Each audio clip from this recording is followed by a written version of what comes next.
A few moments later.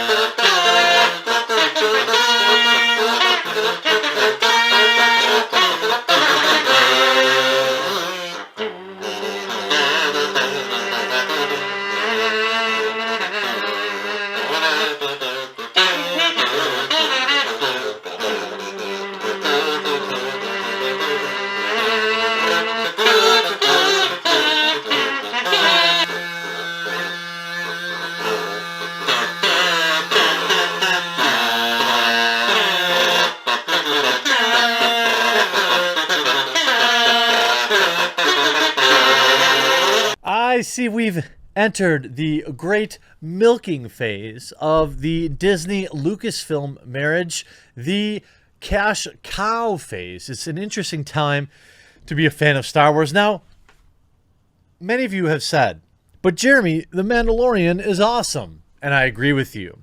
Why is The Mandalorian awesome? It's because of the team of people involved, not necessarily the fact that Disney runs it. People like Filoni, they really understand Star Wars and give it the respect that it needs. But we already knew, as of like September 23rd, just last year, Bob Iger acknowledged Disney overused Star Wars too quickly. Quote, "I think we might have put a little too much into the marketplace too fast." Iger told New York Times, since 2015, Disney has released 4 theatrical Star Wars pictures, which grossed more than $4.5 billion. December's Rise of the Skywalker, the conclusion of the 9-episode saga, will only add to that total. Quote, "I think the storytelling capabilities of the company are endless because of the talent we have at the company, and the talent we have at the company is better than it's ever been." Yeah. 2018, we might have put too much out too quickly. Here's another article. Bob Iger admits again that Disney released too many Star Wars films too quickly. Quote, I said publicly that I think we made and released too many Star Wars films over a short period of time. I have not said they were disappointing in any way. I've not said that I'm disappointed in their performance. I just think there's something special about Star Wars film, and less is more. Fast forward to right now, and Disney literally just announced 10 new Star Wars properties. 10! Including new movies. 10! Now, I hear you, viewer. The hardcore Star Wars fan who have been wanting to see some of the stories that they loved in print on the big screen or even on the silver screen, they're excited. I understand that. My days no longer have the amount of free time to watch maybe, on average, more than 1 or 2 shows. Maybe I might binge one on a Sunday night, but I just don't have time for 10 new Star Wars properties. 10? Rogue Squadron. We've got with Patty Jenkins. I think she's from Wonder Woman.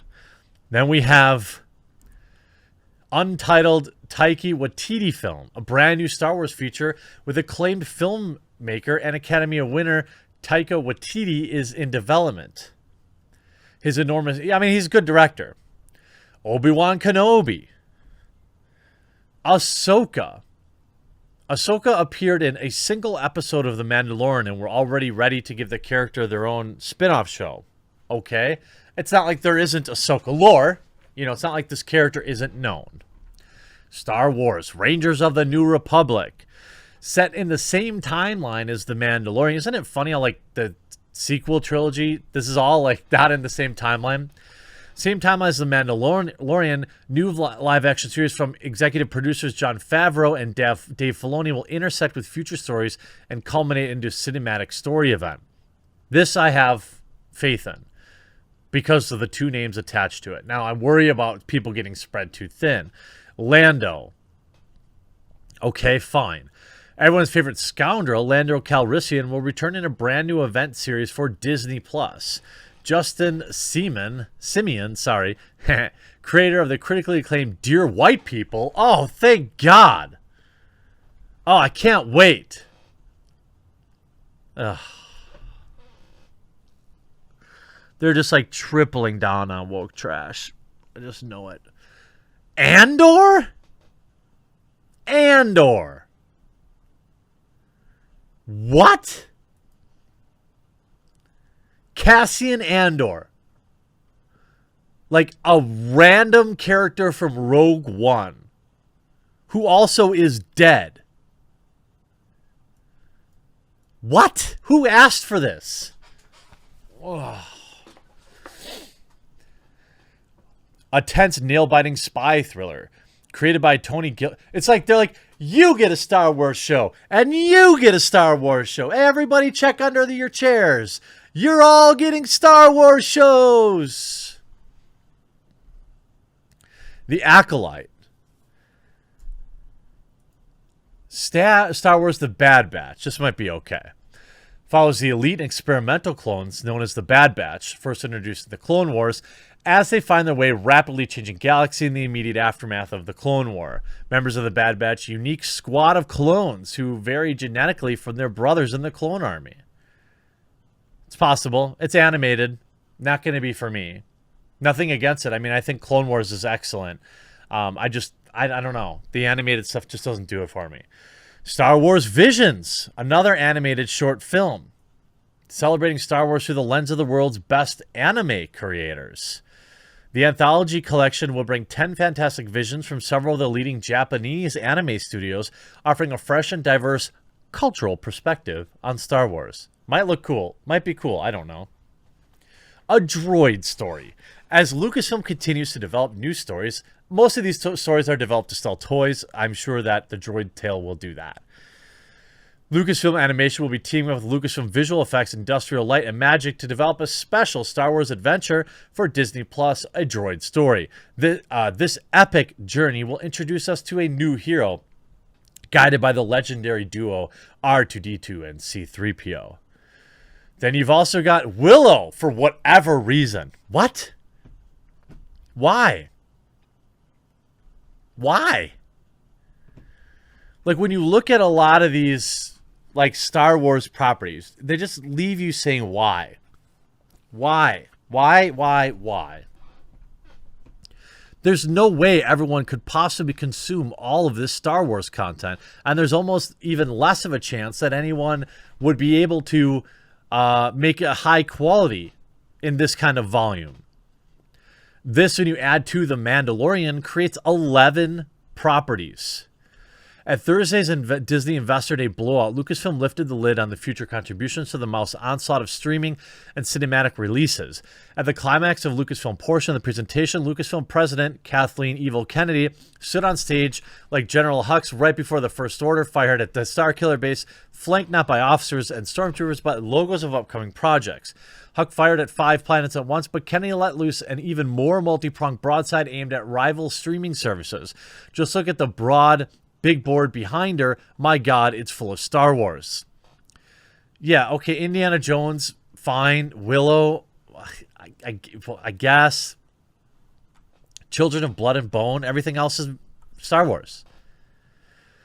Lucasfilm did diversify slightly from its signature franchise, reaffirming its commitment to making another Indiana Jones movie, which doesn't need to be made, and John M. Chu's small-screen Willow adaptation, and the adaptation of Tomi Adeyemi's fantasy novel, Children of Blood and Bone. But beyond the trio, it was Star Wars all the way down.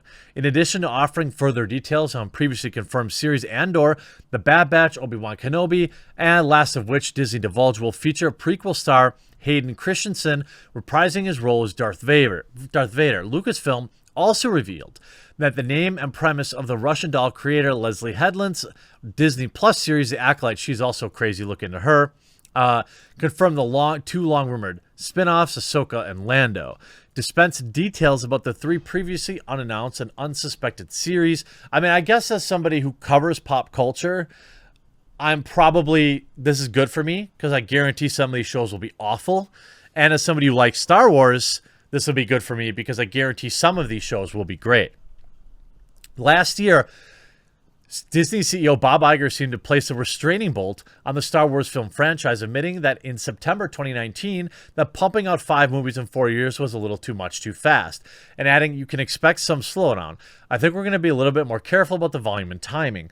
Iger doubled down on that in December, saying the company made and released too many films over a short period of time. Continuing, "I think that there's something special about Star Wars and less is more." Well, apparently this this corporate mantra now it becomes quantity has a quality of its own. I mean, that's how it feels like, right? Kennedy seemed to echo that, telling Vanity Fair that you can't turn this into some kind of factory approach, but now that's exactly what they're doing. Disney disclosed that roughly 10 Star Wars series would debut directly on Disney Plus over the next few years. And by the way, great, this is fine. Disney's obviously quintupling down on streaming. All this does is add a ton more value for people who are already subscribed to Disney Plus. But, you know, that's a lot of Star Wars. Now, the exact timing, of course, is a little hazy. We know that the Bad Batch and Visions will be in 2021.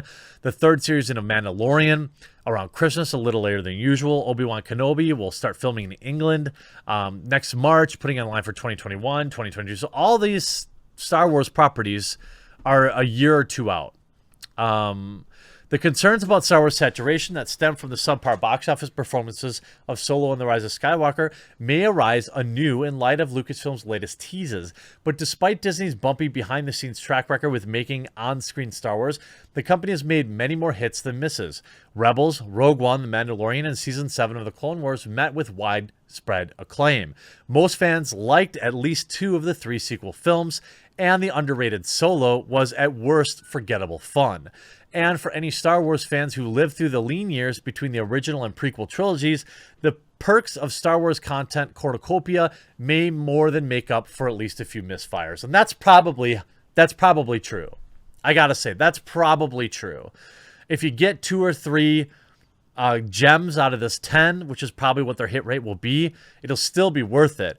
But you will absolutely water down the quality of the Star Wars brand. Releasing the movies with so much content on Disney Plus probably won't matter, but Disney's probably looking long term where most of their big releases are probably going to be digitally anyway. I hope you enjoyed this video. We'll talk to you again real soon.